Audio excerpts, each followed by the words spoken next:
संत श्री सेवालाल महाराज 287వ జయంతి సందర్భంగా తెలంగాణ రాష్ట్ర ప్రభుత్వ గిరిజన సంక్షేమ శాఖ జయంతి ఉత్సవాలను ఏర్పాటు చేసి సభాధ్యక్షత వహించిన సహచర మంత్రివర్గ సభ్యులు అడ్లూరి లక్ష్మణ్ గారు, ఈ కార్యక్రమంలో నాతో పాటు అతిథులుగా విచ్చేసిన మహబూబాబాద్ పార్లమెంట్ సభ్యులు మిత్రులు బలరాం నాయక్ గారు, శాసనసభ విప్ డాక్టర్ రామచందర్ నాయక్ గారు, ఈ కార్యక్రమంలో పాల్గొన్న జగిత్యాల శాసనసభ్యులు డాక్టర్ సంజయ్ గారు, అదేవిధంగా కార్పొరేషన్ చైర్మన్ మిత్రులు బెల్లయ్య నాయక్ గారు, పెద్దలు మాజీ మంత్రివర్యులు, మాజీ పార్లమెంట్ సభ్యులు, ఈనాడు లంబాడ సోదరులు ఏదైతే షెడ్యూల్ ట్రైబ్ రిజర్వేషన్ ఫలాలను అందుకున్నారో 1976లో గిరిజనులకు ముఖ్యంగా లంబాడ సోదరులకు ఎస్టీ రిజర్వేషన్లు ఇవ్వాలని తన వంతు ప్రయత్నం చేసిన మాజీ పార్లమెంట్ సభ్యులు రవీంద్ర నాయక్ గారు, అదేవిధంగా ఈ 20 సంవత్సరాలు రాజకీయాలలో నేను కొనసాగుతున్న ప్రతి సందర్భంలో మద్దతుగా నిలబడ్డ మాజీ శాసనమండలి సభ్యులు రాములు నాయక్ గారు, వేదిక మీద ఉన్న పెద్దలు, లంబాడ సామాజిక వర్గం నుంచి ఇక్కడికి విచ్చేసిన రాష్ట్ర కేంద్ర ప్రభుత్వ ఉన్నతాధికారులు,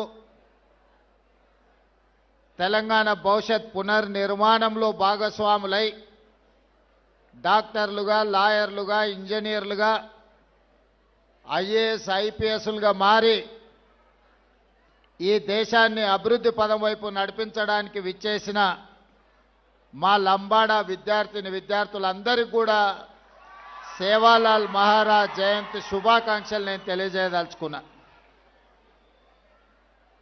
గోరే బాయ్ బైన్ సేన్ రామ్ రామ్. ఈరోజు మానవ జాతి శాంతి మార్గాన నడవాలి, శాంతి ద్వారా, భక్తి ద్వారా ఒక సన్మార్గాన్ని సూచించి చెడు మార్గాన్ని వదిలి సన్మార్గం ద్వారా అభివృద్ధి పదం వైపు నడవాలి అని ఒక స్ఫూర్తిని నింపి ఈరోజు ఈ దేశంలోనే 15 కోట్ల మంది గిరిజనులకు ఆదర్శప్రాయుడిగా డాక్టర్ బాబాసాహెబ్ అంబేద్కర్ రచన ద్వారా ఇచ్చిన రిజర్వేషన్లనే కాదు, ఒక సామాజిక కట్టుబాటును మనందరికీ బోధించిన సంత్ శ్రీ సేవాలాల్ మహారాజ్ యొక్క జయంతి ఉత్సవాలు అధికారికంగా జరపడం తెలంగాణ రాష్ట్ర ప్రభుత్వ బాధ్యత అని చెప్పి నేను భావిస్తున్నా. తెలంగాణ ఉద్యమంలో, తెలంగాణ రాష్ట్ర ఏర్పాటులో, తెలంగాణ రాష్ట్ర పునర్నిర్మాణంలో మా లంబాడ సోదరుల యొక్క పాత్ర ఎవరు తీసివేయలేనిది, ఎవరు మర్చిపోలేనిది. ఉద్యమం సందర్భంగా తెలంగాణ రాష్ట్రం ఆలస్యమైనప్పుడు ఓ సురేష్ నాయక్, ఓ కవితా నాయక్ లాంటి వాళ్ళు ఆత్మ బలిదానాలు చేసుకొని తెలంగాణ రాష్ట్ర సాధనలో ముందు భాగాన నిలబడి ఉస్మానియా కాకతీయ యూనివర్సిటీలలో మా లంబాడ యువకులు ప్రత్యేకమైన పాత్రను పోషించి ఈరోజు తెలంగాణ రాష్ట్రాన్ని సాధించారు. ఈ సాధించిన తెలంగాణ రాష్ట్రంలో దళితులతో పాటు గిరిజనులకు అత్యంత మేలు జరగవలసిన అవసరం ఉన్నది. ప్రభుత్వం రచించే ప్రణాళికలలో అది సంక్షేమం కావచ్చు, అభివృద్ధి కార్యక్రమాలు కావచ్చు, రాష్ట్ర ప్రభుత్వంలో భాగస్వామ్యం కావచ్చు, ఈ వర్గాలకు సముచితమైన స్థానాన్ని కల్పించడమే కాకుండా సముచితమైన గౌరవాన్ని వాళ్ళకి ఇవ్వవలసిన బాధ్యత ఏర్పడిన ప్రభుత్వాలకు ఉంది అని చెప్పి నేను స్పష్టంగా భావిస్తున్నా. అందుకే మిత్రులారా, నేను బాధ్యత చేపట్టిన తర్వాత ఈ సందర్భంగా ఒక్క అంశాన్ని నేను ప్రస్తావించదలుచుకున్నా. 2006 సంవత్సరంలో మొట్టమొదటిసారి జిల్లా పరిషత్ ప్రాదేశిక మెంబర్గా మిడ్జిల్ మండలంలో నేను స్వతంత్ర అభ్యర్థిగా ఎన్నికల బరిలో దిగిన. మిడ్జిల్ మండలంలో అత్యధిక తండాలు ఉన్నాయి, గిరిజన జనాభా ఉంది. ఆనాడు డాక్టర్ వైఎస్ రాజశేఖర రెడ్డి గారి హవా జరుగుతున్నప్పుడు కూడా తండాలలో ఉండే యువకులు ఆ రోజు అండగా నిలబడి ప్రతి తండాకు నన్ను తీసుకెళ్లి పరిచయం చేసి మిడ్జిల్ మండలంలో మొట్టమొదటిసారి రాజకీయంగా జడ్పీటీసీగా నన్ను గెలిపించిన దాంట్లో గిరిజన సోదరులు, ముఖ్యంగా లంబాడ యువమిత్రులు అత్యంత క్రియాశీలక పాత్ర పోషించింది. 2006 సంవత్సరంలో సరిగ్గా 20 సంవత్సరాల క్రితం 2006 జూన్ జూలై అనుకుంటా ఆ మాసంలో మొట్టమొదటిసారి నేను ప్రజాప్రతినిధిగా ఎన్నికైనా. ఇది 2026 సంవత్సరం. 4 నెలల్లో నేను 20 సంవత్సరాలు ప్రజా జీవితాన్ని పూర్తి చేసుకోబోతున్నా.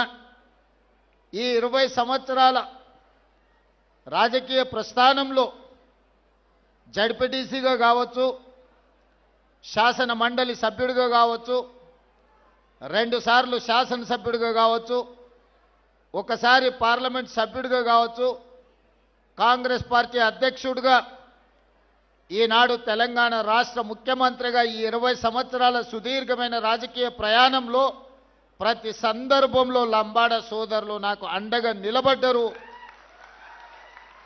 ఈనాడు వివిధ వర్గాలతో పాటు లంబాడ సోదరులు అండగా నిలబడ్డారు కాబట్టి అది మిడ్జిల్ మండలమైనా, మహబూబ్ నగర్ జిల్లా స్థానిక సంస్థల ఎమ్మెల్సీగా అయినా, కొడంగల్ శాసనసభలో కొడంగల్లో ఎమ్మెల్యేగా అయినా గిరిజనులు, ముఖ్యంగా లంబాడ సోదరులు పూర్తి స్థాయిలో అండగా నిలబడ్డరు. ఈరోజు ఈ హోదాకు రావడంలో మీ వంతు సహాయము, మీ వంతు అండదండలు ఉన్నాయి.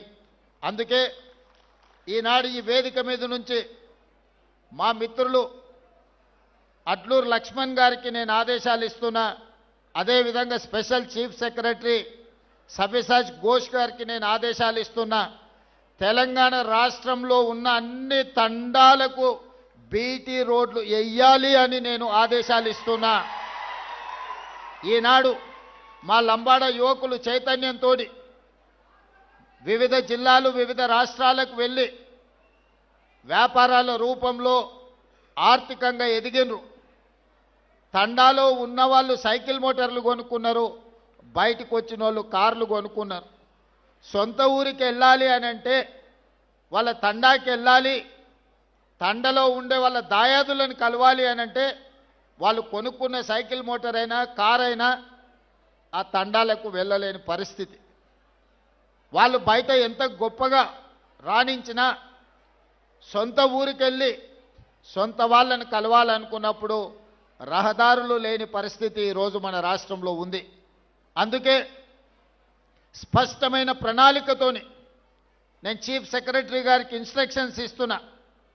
ప్రతి తండాలో పాఠశాల ఉండాలి, పాఠశాల భవనానికి మీరు ఏర్పాట్లు చేయండి. దాదాపుగా కొన్ని వేల గ్రామ పంచాయతీలను గత ప్రభుత్వం చేసినా అన్నది, కానీ ఏ గ్రామ పంచాయతీలో గ్రామ పంచాయతీ భవనం లేదు.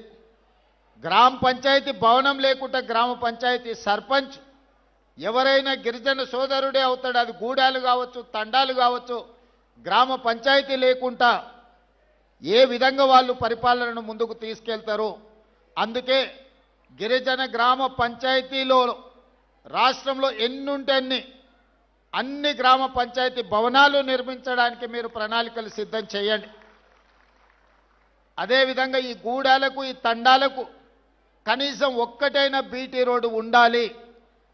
మీకు ఎవరైనా బంధువులు వచ్చినా మీ పిల్లలకి ఎవరైనా పిల్లని ఇవ్వాల్సి వస్తే పిల్లగాన్ని చూడడానికి రావాలంటే ఊరికి రావడానికి దారి లేకపోతే ఇక పిల్లని ఎవరిస్తారా మీకు?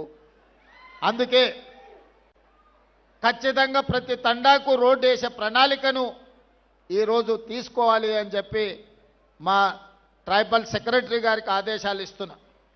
ఇదే కాదు, తాగడానికి మంచినీళ్ళు, అవసరమైన నీళ్ళ ట్యాంకులు, మిషన్ భగీరథ మీద 1000 కోట్లు ఖర్చు పెట్టిన ఆదిలాబాద్ ప్రాంతంలో నేను పర్యటన చేసినప్పుడు చాలా తండాలకు గూడాలకు తాగునీరు ఈ రోజుకు రావడం లేదు. కొన్ని ప్రాంతాలలో కరెంటు కూడా లేదు. ఎందుకంటే ఫారెస్ట్ వాళ్ళు మీకు కరెంటు పోల్స్ వేసి మీ గూడాలకు తండాలకు కరెంటు ఇవ్వనివ్వడం లేదు ఫారెస్ట్ రూల్స్ ప్రకారం. అందుకే అన్ని తండాలలో గూడాలలో కరెంటు లైన్లు వేయడానికి ఎక్కడైతే ఇబ్బంది ఉందో కంప్లీట్గా సోలార్ ద్వారా మీకు కరెంటు ఇచ్చి మీ వ్యవసాయ పంపు సెట్లు, సోలార్ పంపు సెట్లు ఇచ్చి మీరు వ్యవసాయం చేసుకోవడానికి అన్ని రకాల ప్రణాళికలను ఈరోజు సిద్ధం చేస్తున్నాం. ముఖ్యంగా పైలట్ ప్రాజెక్టు కింద ఈరోజు అచ్చంపేట శాసనసభ నియోజకవర్గాన్ని మొత్తం తీసుకున్నాం. 40,000 వ్యవసాయ పంపు సెట్లు ఈరోజు సోలార్ పంపు సెట్లు అక్కడ ఉండే రైతాంగానికి ఇవ్వదలుచుకున్నాం. ప్రధానంగా అందులో గిరిజనులకే అత్యధికంగా ఉపయోగం ఉన్నది. అందుకే ఈనాడు మీ సంక్షేమం కోసం, మీ అభివృద్ధి కోసం, మీ భవిష్యత్ ప్రణాళికల కోసం ఈ రాష్ట్ర ప్రభుత్వం పనిచేస్తున్నది. ఇదే కాదు, ఈరోజు మీరు ఆలోచన చెయ్యండి. ఆనాడు తెలంగాణ రాష్ట్రం వచ్చిన తర్వాత 10 సంవత్సరాలు పేదలకు రేషన్ కార్డు ఇవ్వడానికి కూడా ఆ ప్రభుత్వానికి చేతులు రాలే. కానీ నేను బాధ్యత చేపట్టిన తర్వాత పేదవాడి గుర్తింపు, పేదవాడి గౌరవం, పేదవాడి సంక్షేమమే రేషన్ కార్డు. ఆ గుర్తింపు, గౌరవం, సంక్షేమం ఇవ్వాల్సింది ప్రాథమిక బాధ్యత రాష్ట్ర ప్రభుత్వానిదే. అందుకే లక్షలాది రేషన్ కార్డులు పేదవాళ్లకు అందించిన చరిత్ర, అందులో ముఖ్యంగా లంబాడ సోదరులకే అత్యధికంగా ఈరోజు రేషన్ కార్డులు అందుకునే విధంగా ప్రణాళికలు సిద్ధం చేసి వాళ్ళకి ఇచ్చినాం. రేషన్ కార్డు ఇచ్చి వదిలేయలే. ఇంతకుముందు మా బలరాం నాయక్ గారు చెప్పినట్టు ఆనాడు దొడ్డు బియ్యం ఇచ్చేది. దొడ్డు బియ్యం ఇస్తే మా లంబాడ సోదరులు తీసుకెళ్ళి బర్లకు దాన పెట్టేది. ఎన్నడూ వాళ్ళు తిన్న సందర్భమే లేదు. లేకపోతే రేషన్ షాపోడే బయట నుంచి బయటనే అమ్ముకునేటోడు. అందుకే ఈ విధంగా మాఫియాగా మారి మిల్లర్లు, దళారులు దోసుకుంటున్నారు. పేదవాడు ఆత్మ గౌరవంతో బతకాలి అని అంటే సన్న బియ్యం ఇవ్వాలి అని ఈరోజు తెలంగాణ రాష్ట్రంలో 3,17,00,000 మంది పేదలకు సన్న బియ్యం ప్రతి మనిషికి 6 కిలోల బియ్యం ఇస్తున్నాము. ఈరోజు పెద్దలు తినడమే కాకుండా వాళ్ళ సంటి పిల్లలకు కూడా ఈ సన్న బియ్యం వండి ఈరోజు ఆ పిల్లలకు భోజనం పెడుతున్నారు. నేను ఒక గిరిజనుడి ఇంటికి భద్రాచలంలో వెళ్ళి స్వయంగా బియ్యంతో వండితే ఎట్లా ఉంటుందో ఆ గిరిజనుల ఇంట్లో కూర్చొని నేను భోజనం చేసి వచ్చిన. ఎందుకంటే మనం ఇస్తున్న బియ్యం సరైన విధంగా ఉన్నాయా లేవా అని. ఈడ ఇంతమంది మా గిరిజన సోదరులు ఉన్నారు. 90% మీకు అందరికీ సన్న బియ్యం వస్తున్నాయని నేను భావిస్తున్నా. ఈరోజు అందరూ సన్న బియ్యం తింటున్నారు. దీనివల్ల 2 ప్రయోజనాలు. రాష్ట్ర ప్రభుత్వం మీకు సన్న బియ్యం ఇవ్వడం వల్ల సన్న బియ్యం రావడమే కాదు, అంతకుముందు సన్న బియ్యం 60 రూపాయలు కేజీ ఉండే మార్కెట్లో, ఇవాళ 45 రూపాయలకు తగ్గింది. ఎవరైనా కొనుక్కోవాలన్నా కూడా ధర తగ్గి ఈరోజు పేదలకు సన్న బియ్యం కూడా అందుబాటులోకి వచ్చినాయి. ఇదే కాదు, వ్యవసాయ భూములు ఉన్న వాళ్ళకు ఉచిత కరెంటు ఇచ్చినాం. నేను పాదయాత్రకు పోయినప్పుడు పేదలు మా దగ్గరకు వచ్చారు. పట్టణ ప్రాంతాలలో ఉన్న పేదలు నా దగ్గరకు వచ్చి చెప్పినారు, భూమి ఉన్నవాడికే ఉచిత కరెంటు ఇస్తున్నావు, మరి మేము పేదవాళ్ళం మా ఇంటికి బిల్లులు కడుతున్నాం కదా అని. అందుకే ఈనాడు పేదవాడికి కూడా 200 యూనిట్లు ఉచిత కరెంటు ఇవ్వాలి అని ఈరోజు రాష్ట్ర ప్రభుత్వం తీసుకొని 2 సంవత్సరాల నుంచి అమలు చేస్తే 51 లక్షల పేదల కుటుంబాలు ఈరోజు 200 యూనిట్ల ఉచిత విద్యుత్తును ఈరోజు వాడుకుంటున్నాయి. ఇక్కడున్న చాలామంది గిరిజన కుటుంబాలు, లంబాడ కుటుంబాలు, దళిత కుటుంబాలు ఈరోజు 200 యూనిట్ల ఉచిత విద్యుత్తును గ్రామాలలోనే కాదు పట్టణాలలో కూడా ఇవాళ మీ కరెంటు బిల్లులు మిగులుతున్నాయి. ఈరోజు ఈ విధంగా పేదలకు, ముఖ్యంగా మా ఆడపడుచులకు, గతంలో అమ్మగారింటికి వెళ్ళాలన్నా, అమ్మవారిని దర్శించుకోవాలన్నా ఇంటాయనను లేకపోతే కన్న కొడుకు దగ్గర చేయి ఆపే పరిస్థితి. వాళ్ళు దసరా పండుగకు అడిగితే ఉగాదికి వదిలే ఏం తొందర ఉంది, ఏం మునిగిపోతుంది అని అంటే బాధపడేటోళ్ళు. అరే అమ్మని చూసొద్దామంటే బస్ కిరాయి లేని పరిస్థితులు అని. కానీ ఇవాళ ఈ 2 సంవత్సరాల డిసెంబర్ 9, 2023 నాడు మొదలుపెట్టినాం. 2 సంవత్సరాల 2 నెలలు పూర్తయింది. 9,000 కోట్ల రూపాయలు ఈరోజు ఆడపడుచులకు ఆర్టీసీలో ఉచిత బస్సు ప్రయాణానికి రాష్ట్ర ప్రభుత్వం ఖర్చు పెట్టింది. ఇక్కడ ఉన్న మా ఆడపడుచులందరూ, మీరు ఉద్యోగులు కావచ్చు, విద్యార్థులు కావచ్చు, లేదా సామాన్యమైన మహిళా గృహిణులు కావచ్చు, ఎక్కడైనా ఎప్పుడైనా ఎవరైనా ₹1 బస్ కిరాయి మిమ్మల్ని అడిగినరా? ప్రారంభించిన రోజు నేను చెప్పిన, నేను ఎక్కడికో వెళ్తే ఒక అక్క వచ్చి అయ్యా బస్ ఎక్కితే కిరాయి అడిగితే ఏం చేయాలని. ఏం లేదమ్మా, నా ఫోటో జేబులో పెట్టుకో, సూపి మా తమ్ముడు పట్నంలో ఉంటాడు, కిరాయి పైసలు ఆయన ఇస్తాడు తెచ్చుకోపో అని. ఏడ కూడా మీరు చెయ్యి అడ్డం పెట్టే బస్ ఆపుతున్నారు, మీ దిగుతాన కాడ దించుతున్నారు. ఇవాళ కొన్ని కోట్లాది ప్రయాణాలు మా ఆడపడుచులు ఈరోజు ఉచితంగా బస్సు ప్రయాణం చేస్తున్నారు. ఇదేగా స్వయం సహాయక సంఘాలతోటి ఈరోజు మీరు బస్సులో ఉచిత ప్రయాణమే కాదు, ఈ సంఘాలకు 1000 బస్సులు ఇచ్చి మీరే ఆర్టీసీకి బస్సులను పెట్టేటట్టు ఆర్టీసీ యజమానులను ఆడపడుచులను చేసినాము. సహాయక సంఘాలలో ఉన్న మహిళలకు ఈరోజు ఉపయోగం అయింది. సోలార్ బిజినెస్ అంటే, సోలార్ విద్యుత్ ఉత్పత్తి అంటే ఒకప్పుడు అదానీ అంబానీల గురించి చర్చించేది. ఈరోజు తెలంగాణలో ఉన్న ఆడపడుచులకు 1000 మెగావాట్ల సోలార్ విద్యుత్ ఉత్పత్తి చేసే వ్యాపారాన్ని ఈరోజు ఆడపడుచులకు అందించినాం. అందులో గిరిజనులకు ప్రధానంగా ప్రయోజనం జరిగింది. ఇదే కాదు, హైటెక్ సిటీ అంటే ఇన్ఫోసిసో, మైక్రోసాఫ్టో, విప్రోనో, ఇంకో పెద్ద పెద్ద సాఫ్ట్వేర్ కంపెనీలు అనుకున్నారు. కానీ ఆ పక్కనే 3.5 ఎకరాలు 1000 కోట్ల రూపాయల విలువైన భూమి ఈరోజు మహిళా సంఘాలకిచ్చి ఇందిరా మహిళా శక్తి బజార్ అని చెప్పి ఈరోజు పెద్ద పెద్ద సంస్థలు అక్కడికి వచ్చి వాళ్ళు ఉత్పత్తి చేసే వస్తువులను కొనుక్కోవడానికి ఈరోజు మహిళలకు అందుబాటులోకి తీసుకొచ్చినాం. ఒకటొకటిగా పరిష్కరించుకుంటూ వస్తున్నాం. హాస్టళ్లలో ఆనాడు భోజనం ఏ విధంగా ఉండే, ఈరోజు 40% ఈరోజు మీకు ఛార్జెస్, మెస్ ఛార్జెస్ పెంచి కాస్మెటిక్ ఛార్జెస్ ఆనాడు ఎప్పుడు ఇచ్చేదో కూడా తెలీదు. ఇప్పుడు గ్రీన్ ఛానల్ చేసి 200% కాస్మెటిక్ ఛార్జెస్ 21 సంవత్సరాల తర్వాత ఈ ప్రభుత్వంలో పెంచి మా ఆడపడుచుల కాస్మెటిక్ ఛార్జెస్, మా పిల్లలకు చదువుకునే వాళ్లకు ఇంటి దగ్గర అమ్మను నాయనను అడగాల్సిన పని లేదు. సబ్బు కోసమో చిన్న చిన్న పౌడర్ కోసమో కూడా తల్లిదండ్రుల మీద ఆధారపడే పరిస్థితి ఉండే. అందుకే 200% కాస్మెటిక్ ఛార్జెస్ పెంచి ఈరోజు ఆడపిల్లల యొక్క ఆత్మ గౌరవాన్ని నిలబెట్టడానికి మన ప్రభుత్వం ప్రయత్నం చేస్తున్నది. ఇదే కాదు, చదువుకున్న పిల్లలు 2011లో గ్రూప్ 1 పరీక్షలు నిర్వహిస్తే 2024 వరకు 15 సంవత్సరాలు మళ్ళీ పరీక్షలు పెట్టలే. మనం వచ్చిన తర్వాతనే గ్రూప్ 1 నోటిఫికేషన్ ఇచ్చి ఇప్పుడే మా రాములు నాయక్ చెప్తున్న మా మేనకోడలు డిఎస్పీ అయిందని. ఈరోజు 563 మంది గ్రూప్ 1 ఉద్యోగస్తులను పరీక్షలు నిర్వహించి ఫలితాలు ఇస్తే ఈ పేదలకు ఉద్యోగాలు వస్తే ప్రశ్నించే గొంతు వస్తుందని దాని మీద అక్రమ కేసులు వేసి హైకోర్టులో అడ్డమైన ఆర్డర్లు తెస్తే బలమైన వాదనలు వినిపించి డివిజన్ కోర్టులో, డివిజన్ బెంచ్లో ఈరోజు పేదలకు అనుకూలమైన తీర్పు వచ్చింది. 563 మంది గ్రూప్ 1 ఆఫీసర్లు ఇవాళ ఆర్డీఓలు, డిఎస్పీలుగా అత్యంత కీలకమైన ఉద్యోగాలు. నేను మొత్తం లిస్టు చూసిన ఎస్సీ, ఎస్టీ, బీసీలకు, మైనారిటీలకు ఎన్ని వచ్చినాయంటే 87% ఎస్సీ, ఎస్టీ, బీసీ మైనారిటీలు ఈ 563 మందిలో సెలెక్ట్ అయినరు. 87% ఈరోజు ఆ రిక్రూట్మెంట్స్తోని పేదలకు లాభం వచ్చింది. Group 2, group 3, group 4 teachers recruitment, doctors recruitment, nursing recruitment, ఈ విధంగా 70,000 ప్రభుత్వ ఉద్యోగాలు ఈ 2 సంవత్సరాలలో ఇచ్చినాం. దాదాపుగా 70,000ల్లో 85% పైగా ఎస్సీ, ఎస్టీ, బీసీ మైనారిటీలకు ప్రభుత్వ ఉద్యోగాలు ఇచ్చినాము. ఒక్కొక్కరి పేరు ఒక్కొక్క ఊరు వివరాలు ఇస్తా. ఎవరికైనా అనుమానం ఉంటే ఇక్కడున్న చదువుకున్న అధికారులతో పాటు ఎవరైనా నేను చెప్తున్న వివరాల మీద అనుమానం ఉంటే ప్రభుత్వం అధికారికంగా లెక్కలిస్తుంది. మీరు లెక్కబెట్టి చూడండి. ఈ ప్రభుత్వం పేదల కోసం పనిచేస్తుంది. ఈ ప్రభుత్వం పేదల అభివృద్ధి కోసం పనిచేస్తుంది. ఒకప్పుడు భూములుండే. ఇందిరాగాంధీ గారు అగ్రికల్చర్ సీలింగ్ యాక్ట్ తీసుకొచ్చి ఇందిరాగాంధీ గారు లంబాడ సోదరులకి ఎస్టీ రిజర్వేషన్లు ఇచ్చింది. ఇందిరాగాంధీ తెచ్చిన అగ్రికల్చర్ సీలింగ్ యాక్ట్ ప్రకారం జాగీర్దారుల దగ్గర, జమీందారుల దగ్గర, భూస్వాముల దగ్గర ఉన్న లక్షలాది ఎకరాల భూములను తీసుకొని 25 లక్షల ఎకరాలను అసైన్మెంట్ పట్టాల రూపంలో ఎస్సీ ఎస్టీలకు భూ పంపకాలు జరిగినాయి. ఈనాడిగా పంచడానికి భూమి మిగలలే. మా యువకులు, మా ఆడపిల్లలు జాగ్రత్తగా వినాలి. ఆ పైన ఉన్న వాళ్ళు కూడా మీ తల్లిదండ్రులు, మీ తాతలు వ్యవసాయాన్ని నమ్ముకున్నారు.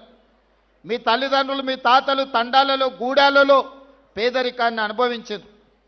మీ తల్లిదండ్రులకు ఇందిరాగాంధీ గారు తీసుకొచ్చిన చట్టం ద్వారా ఇందిరమ్మ ఇండ్లు, పక్కా ఇండ్లు అన్నప్పుడు మీ గూడాలలో, తండాలలో పక్కా ఇండ్లు వచ్చినాయి. మీకు భూమి లేదన్నప్పుడు, ఆత్మగౌరవం లేదనుకున్నప్పుడు అసైన్మెంట్ పట్టాల రూపంలో మీకు భూములు ఇచ్చి మీ ఆత్మగౌరవాన్ని ఇందిరాగాంధీ గారిని నిలబెట్టినరు. ఇవాళ లంబాడ సోదరులు వాళ్ళ సొంత తల్లిదండ్రులది లేకపోతే తాత ముత్తాతల్ని ఇంట్లో ఫోటో పెట్టుకున్నా పెట్టుకోకపోయినా చాలామంది లంబాడ సోదరులు ఇండ్లలో పోతే ఇందిరాగాంధీ ఫోటో కనిపిస్తుంది. మా రవీంద్ర నాయక్ గారికి తెలుసు, నేను చూసిన. కానీ ఆనాడు ఇందిరాగాంధీ ఇచ్చినట్టు ఇవాళ మీకు భూములు ఇవ్వడానికి ప్రభుత్వం దగ్గర లేవు. ఇవాళ దళితులకు, గిరిజనులకు నా సూచన ఒక్కటే. ఆనాడు ఉన్న పరిస్థితుల్లో కాంగ్రెస్ పార్టీ సంక్షేమము, అభివృద్ధిలో ఒక విధానాన్ని తీసుకున్నది. ఆ శకం ముగిసింది. ఇవాళ నిజంగా నాకు మీకు భూములు ఇవ్వాలన్నా ఈ ప్రభుత్వం దగ్గర భూములు అందుబాటులో లేవు. ఇక మీరు భూముల గురించి, ప్రభుత్వం ఇచ్చే ఏదో సంక్షేమం గురించి ఆలోచన చేయకండి. ఈ ప్రభుత్వం మీకు చదువు ఇవ్వదలుచుకున్నది. ఈ ప్రభుత్వం మీకు సంక్షేమం కాదు, సంక్షేమంతో పాటు మీకు చదువు ఇవ్వదలుచుకున్నది. నా సూచన ఒక్కటే ఇక్కడికి వచ్చిన పిల్లలందరికీ, చదువుకోండి, బాగా చదువుకోండి. చదువుకోవడానికి ఏం కావాలనో నన్ను అడగండి. మీరు డాక్టర్లు అవుతారా, మీరు ఇంజనీర్లు అవుతారా, మీరు ఐఏఎస్లు అవుతారా, మీరు ఐపీఎస్లు అవుతారా, మీరు ప్రొఫెసర్లు అవుతారా? ఈ దేశాన్ని మీరు ఏలడానికి ఏమవుతారో చెప్పండి, నేను మద్దతు ఇస్తా. మేమేమీ చేయం, ఇంటి దగ్గర ఉంటాం, మాకేదన్నా భూమి సార్, లేకపోతే మాకేదో చిన్న చిన్న వ్యాపారాలు చేసుకుంటాం అనేది వదలండి. లంబాడ సోదరులలో చైతన్యం ఉంది. లంబాడ సోదరులకు ప్రపంచం గురించిన అవగాహన ఉన్నది. నేను చెప్పేది ఒక్కటే, యుక్త వయసులో తప్పుదారి పడితే జీవితకాలం బాధపడతారు, మీ తల్లిదండ్రులకు భారం అవుతారు. కానీ ఈ వయసులో కష్టపడితే, ఈ వయసులో మీరు చదువుకొని, చాలామంది ముందు వరుసలో అధికారులు ఉన్నారు. అధికారులు ఎవరున్నా గుర్తించి వాళ్లకు వివిధ శాఖలలో కీలకమైన హోదాలు ఇచ్చిన. ఎందుకంటే ఆ స్ఫూర్తి మీకు రావాలి.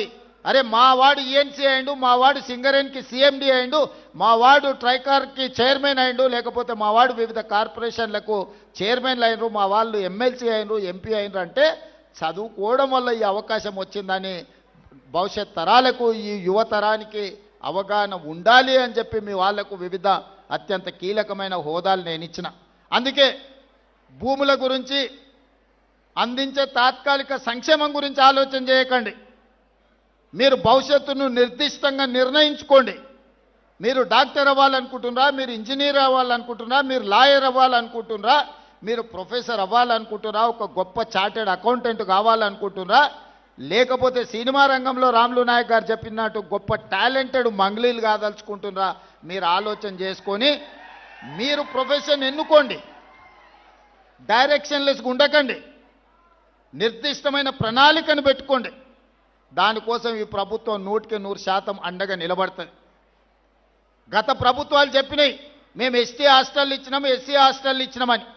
కానీ ఎక్కడైనా ఉండడానికి ఏదైనా వసతి గూడు ఏర్పాటు చేసిండ్రా? కాగితం మీద ఆదేశం ఇస్తే సరిపోదు. అందుకే ఈరోజు ఎస్సీ, ఎస్టీ, బీసీలకు, మైనారిటీలకు ప్రతి నియోజకవర్గంలో young India integrated residential schools 25 ఎకరాలల్లా 200 కోట్లతోని, 100 నియోజకవర్గాలల్లా 20,000 కోట్లతోని 25 ఎకరాలలో ఈచ్ క్యాంపస్ ఈరోజు మనము నిర్మాణం చేస్తున్నాము. ప్రతి స్కూల్లో 2500 మంది పిల్లలు చదువుకుంటారు.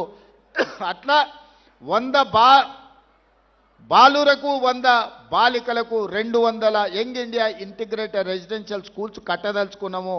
నాణ్యమైన విద్యను మీకు అందించదలుచుకున్నాం. చదివే మీ భవిష్యత్తును మారుస్తుంది. చదివే మీకు సమాజంలో గౌరవాన్ని తెచ్చిపెడుతుంది. నిన్నగాక మొన్న నా ప్రభుత్వం చేసిన SEEEPC survey, social economic education employment political and caste survey చేసినప్పుడు ఆశ్చర్యకరమైన ఫలితాలు వచ్చినాయి. సర్వేలో పేదరికం కనిపించిన వాళ్ళకు భూమి లేక పేదరికం రాలే, చదువు లేక పేదలుగా మిగిలిపోయారు. కొన్ని సామాజిక వర్గాలకు 20, 30, 40 ఎకరాల భూమి ఉంది, కానీ వాని ఇంటి దగ్గర పరిస్థితి బాగాలేదు. ఆనే గొర్రెలు, ఆనే బర్రెలు, వాటి మధ్యలోనే వాళ్ళు కూడా ఉంటున్నారు. వాళ్ళకి ఎందుకు అనంటే అక్షరం అనేది తెలవకపోవడం వల్ల, ఆ కుటుంబాలు చదువుకోకపోవడం వల్ల వెనుకబాటుతనం అనేది, పేదరికం వేరు, వెనుకబాటుతనం వేరు. నేనే రాజు, నేనే మంత్రి అంటే నేనే ముఖ్యమంత్రిని, నేనే మున్సిపల్ మంత్రిని, ఈ ఎన్నికల ప్రతి ఫలితం నా పనితనానికి గీటురాయి, నేను కష్టపడుతున్నాను, ప్రజలు విశ్వసించి ఖచ్చితంగా 80% ఆశీర్వదిస్తారు. కొన్ని పనులు అయినా కాకపోయినా ప్రయత్నంలో లోపం లేదు, మా వాడు నిజాయితీగానే పనిచేస్తున్నాడు, మా కోసమే పనిచేస్తున్నాడని పేదలు నమ్ముతారని నేను చెప్పినా. ఎన్నికల కంటే ముందు 2 రోజుల ముందు నేను ప్రెస్ మీట్ పెట్టి క్లియర్గా చెప్పిన, 12 సంవత్సరాల ఢిల్లీ నుంచి పరిపాలనను చూసిండ్రు, 10 సంవత్సరాలు గడీల నుంచి పరిపాలన చూసిండ్రు, 2 సంవత్సరాల ప్రజా పరిపాలనను చూసిండ్రు. బేరీజు వెయ్యండి, 12 ఏళ్ళకి ఏం తీర్పిస్తారు, 10 ఏళ్ళకి ఏం తీర్పిస్తారు, 2 ఏళ్ళ పరిపాలనకి ఏం తీర్పిస్తారో మీ విచక్షణను వాడి మీరు తీర్పియండి అని చెప్పి ప్రజలకు విజ్ఞప్తి చేసిన. దాని ప్రకారం ఈరోజు 85 నుంచి 90% ఫలితాలు అనుకూలంగా వచ్చినాయి. దీన్ని ఇంకా అభివృద్ధి పదం వైపు నడిపించే బాధ్యత నాకుంది. దీనివల్ల నేను విర్రవీగను. గెలిస్తే ఉప్పొంగడము, ఓడిపోతే కుంగిపోవడం నాకు లేదు. నేను అన్నీ చూసిన, జడ్పీటీసీ నుంచి ముఖ్యమంత్రి వరకు 20 సంవత్సరాలల్లా అన్ని హోదాలు చూసిన, కానీ ఎప్పుడు కూడా ప్రజలకు దూరంగాలే, పేదవాళ్ళకు వ్యతిరేకమైన నిర్ణయాలు తీసుకోలేదు. రాబోయే 20 సంవత్సరాలు కూడా ఈ పేదల కోసమే పనిచేస్తా, ఈ పేదల సంక్షేమం కోసమే పనిచేస్తా. మా లంబాడ సోదరులకు అందులో ప్రత్యేకమైన భాగస్వామ్యం ఉంటుంది. మా దళితులకు ఇవ్వవలసిన గౌరవం తప్పకుండా ఇస్తాము. ఇక సంత్ సేవాలాల్ మహారాజ్ గురించి మనం గొప్పగా మాట్లాడుకుంటున్నాం, కానీ ఒక్క పుణ్యక్షేత్రం కూడా తెలంగాణ రాష్ట్రంలో లేదు. మనం ఆదిలాబాద్లో నాగోబా జాతర ఉన్నది, ములుగులో మనకు సమ్మక్క సారలమ్మ ఒక పుణ్యక్షేత్రం ఉన్నది, కానీ సంత్ సేవాలాల్ మహారాజ్ కోసము ఒక ప్రత్యేకమైన క్షేత్రం లేదు. అందుకే నల్లమల ప్రాంతానికి లక్షలాది మంది పర్యాటకులు వస్తారు. అక్కడ ఈరోజు మనము సంత్ సేవాలాల్ యొక్క పుణ్యక్షేత్రాన్ని 20 ఎకరాలు ఆల్రెడీ స్థలాన్ని సేకరించినము. ప్రపంచంలోనే ఒక గొప్ప పుణ్యక్షేత్రంగా,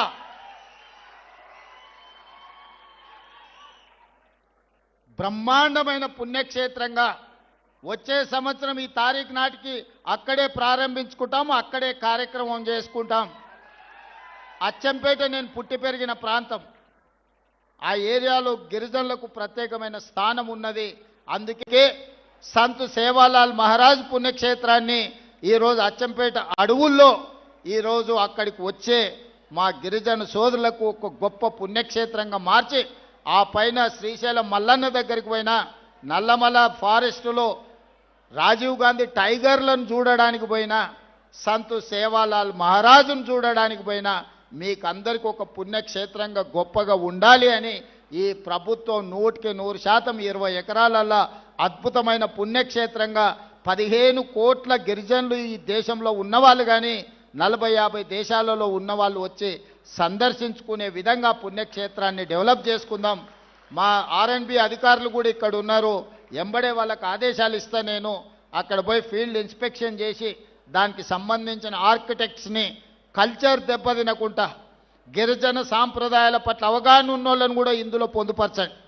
కొన్నిసార్లు మనం ఆర్కిటెక్ట్ని పెడితే వాడికి ఉన్న అవగాహనతో వాడు చేస్తాడు, చివరికి వస్తే గిరిజనుల సాంప్రదాయం దెబ్బతిన్నది, మా సాంప్రదాయం ఈ కళారూపాలలో లేదు అని కొన్నిసార్లు మనకు అపవాదు వచ్చే ప్రమాదం ఉన్నది. అందుకే మీ శాఖలో ఉన్న అధికారులు అందులో బాగా విశ్లేషణ చేయగలిగిన వాళ్ళు గిరిజన సాంప్రదాయాన్ని అక్కడ రిఫ్లెక్ట్ చేసే విధంగా ఆ ప్రణాళికలు సిద్ధం చేయండి. 27 ఫిబ్రవరి 15 తారీఖు నాడు సంత్ సేవాలాల్ మహారాజ్ 288వ జన్మదినోత్సవం అక్కడే జరుపుకుందాం. లక్షలాది మంది గిరిజనులను ఆ రోజు అక్కడికి పిలుద్దాం. దానికి సంపూర్ణంగా నేను సహకారం అందిస్తా. దేశంలో ఎక్కడి నుంచైనా గిరిజన సోదరులు సేవాలాల్ మహారాజును దర్శించుకోవాలంటే మా అచ్చంపేటకు రావాల్సిందే. నేను పుట్టి పెరిగిన ప్రాంతంలో ఒక గొప్ప పర్యాటక క్షేత్రంగా సంత్ సేవాలాల్ మహారాజు యొక్క పుణ్యక్షేత్రాన్ని నిర్మించాలనుకుంటున్నాం. వేదిక మీద ఉన్న ప్రజాప్రతినిధులే కాదు, ఇక్కడ ఉన్న అధికారులకు కూడా నా విజ్ఞప్తి, మీరు దాన్ని ఒక జాగ్రత్తగా భక్తి శ్రద్ధలతోనే అది నిర్మించుకునే విధంగా పని చేయాల్సిందిగా వచ్చే సంవత్సరం అక్కడనే ఉత్సవాలను జరుపుకుందామని మీకు అందరికీ తెలియజేస్తూ ఇంత అద్భుతమైన కార్యక్రమాన్ని ఏర్పాటు చేసి ఇక్కడికి విచ్చేసిన సోదరులందరికీ మనస్ఫూర్తిగా ధన్యవాదాలు, కృతజ్ఞతలు తెలియజేస్తూ మీ దగ్గర సెలవు తీసుకుంటున్నాం. జై సేవాలాల్. కొంచెం గట్టిగా జై సేవాలాల్. ధన్యవాదాలు మిత్రులారా.